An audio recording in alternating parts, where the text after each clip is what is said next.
Shalom, saudara-saudariku dan para sahabat insani yang dikasihi Tuhan. Selamat berjumpa kembali dalam program Renungan Rohani Insani. Inspirasi Sabda Allah hari ini, Jumat 13 November 2020, bersama Pastor Vius Octavianus, Imam Diosesan Keuskupan Agung Makassar yang sedang bertugas di Paroki Santo Yosef Pekerja Gotong-Gotong. Selamat mendengarkan. Selamat berjumpa kembali para sahabat insani. Saya Pastor Pius menjumpai Anda semua untuk permenungan hari ini. Mari kita mulai permenungan kita pada hari ini dengan mohon berkat Tuhan terlebih dahulu. Marilah berdoa. Dalam nama Bapa, Putra, dan Roh Kudus. Amin. Tuhan, Engkau mengasihi kami dengan begitu banyak tanda yang Kau berikan kepada kami untuk mengerti kehendak-Mu dan apa yang Engkau kehendaki hendaknya kami lakukan sebagai tanda pertobatan kami, kesiapsediaan kami untuk menanti kedatangan-Mu. Dengan demikian kami hidup layak di hadapan-Mu. Inilah doa dan permohonan kami demi Kristus Tuhan dan pengantara kami. Amin. Dalam nama Bapa, Putra, dan Roh Kudus. Amin. Injil hari ini, Injil Lukas pasal 17 ayat 26 sampai 37. Dan sama seperti terjadi pada zaman Nuh, demikian pula lah halnya kelak pada hari-hari anak manusia. Mereka makan dan minum, mereka kawin dan dikawinkan, sampai kepada hari Nuh masuk ke dalam bahtera, lalu datanglah air bah dan membinasakan mereka semua.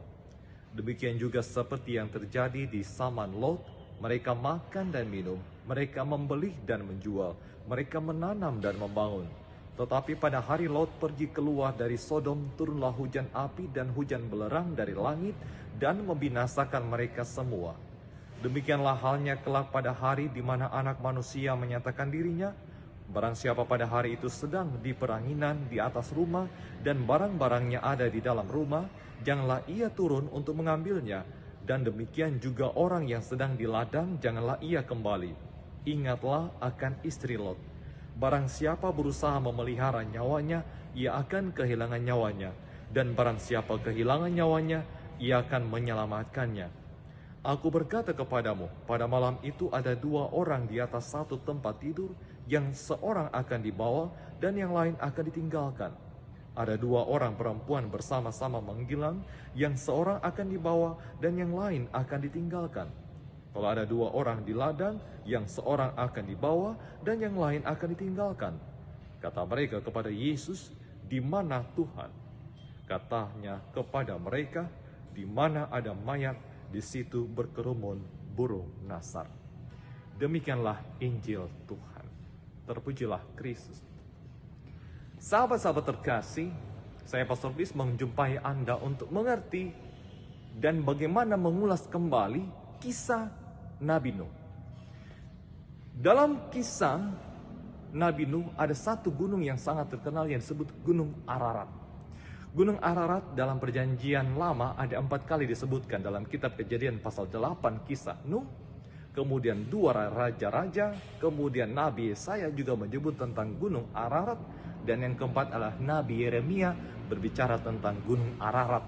Di Gunung Ararat itulah dikatakan bahtera Nabi Nuh mendarat, dan kemudian di sana terjadi bagaimana Nuh memulai kembali generasi yang hidup layak di hadapan Tuhan.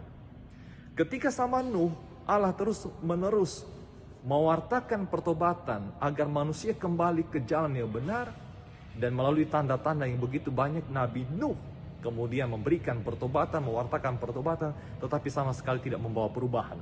Itulah sebabnya Allah menjatuhkan hukuman melalui air bah. Kisah ini kemudian juga kita dapat lihat dikisahkan tentang Lot. Istri Lot kemudian menjadi tiang garam. Kalau kita pergi dari Israel menuju ke daerah Mesir, kita akan melewati Laut Mati, dan di sebelah kanan jalan kita akan melihat ada satu gunung yang berbentuk seperti istri Lot, menjadi tiang garam. Tanda-tanda ini kemudian diulas oleh Yesus dalam bacaan Injil hari ini. Apa arti, bagaimana maksud Yesus mengutamakan dan mengutarakan tentang kisah Nuh, istri Lot, dan begitu banyak tanda-tanda yang memungkinkan kita untuk sampai pada sebuah pertobatan, ingatan, evaluasi bahwa Tuhan menyapa kita untuk kembali ke jalan yang benar. Suatu waktu ketika masih tugas di daerah, orang di sana kebanyakan hidup dengan main judi, yakni sabung ayam. Tapi kemudian suatu waktu saya bertemu dengan seorang yang hendak pergi main judi sabung ayam, dan bertemu dengan orang dan menyapa orang itu, dan orang itu menyapa dia mau kemana, dan seterusnya. Lalu orang itu berbalik. Saya bertanya, kenapa tidak jadi untuk pergi sabung ayam berjudi? Orang itu mengatakan, dalam tradisi kita, para pemain judi, ketika ada orang bertanya sesuatu yang bertentangan dengan keyakinan kita, kita akan menang, kita harus kembali. Karena itu pertanda ketika orang menyapa kita, pertanda bahwa kita akan kalah. Nah, percuma untuk pergi berjudi. Paham-paham ini kemudian membawa kita untuk sampai pada sebuah penghayatan. Ternyata manusia itu bisa melihat tanda-tanda zaman, begitu mampu melihat bagaimana Allah menyapa mereka dengan sebuah pertanda untuk bertobat dari kelakuannya yang tidak benar itu. Tetapi kemudian manusia dengan keras hati, keras kepala, tidak mau memperbaiki dirinya. Hari ini Yesus mengingatkan kita. Nabi Nuh mengingatkan saudara-saudaranya. Lot juga mengingatkan istrinya. Kini pun melalui peristiwa-peristiwa sederhana, Allah menyapa kita untuk memperbaiki kita, untuk mengembalikan kita. Kenali tanda-tanda zaman, kenali bagaimana Allah menjumpai Anda untuk bertobat dan berbalik ke jalan yang benar. Kenali bagaimana jalan-jalan Tuhan membawa Anda untuk sampai pada sebuah keselamatan. Dengan cara demikian, Allah mengasihi kita setiap kali kita menghendaki untuk kembali kepadanya.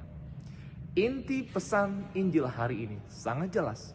Kenali tanda-tanda Tuhan yang menyapa Anda untuk kembali.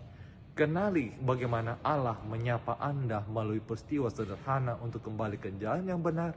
Dan kemudian ingatkan diri Anda untuk kembali ketika ada tanda alarm untuk mau kembali kepada Tuhan. Jangan menyia-nyiakan kesempatan ketika Tuhan memberikan kita kesempatan untuk bertobat. Kesempatan tidak pernah datang dua kali untuk pertobatan, tetapi ketika ada kesempatan bertobat, segera bertobat dan kembali kepada Tuhan, dan Tuhan memberkati Anda semua. Amin. Terima kasih saudara-saudariku dan para sahabat insani yang telah mendengarkan sabda Allah. Saya, Pastor Marcel Lolotandung, mengucapkan berlimpah terima kasih kepada Pastor Fius.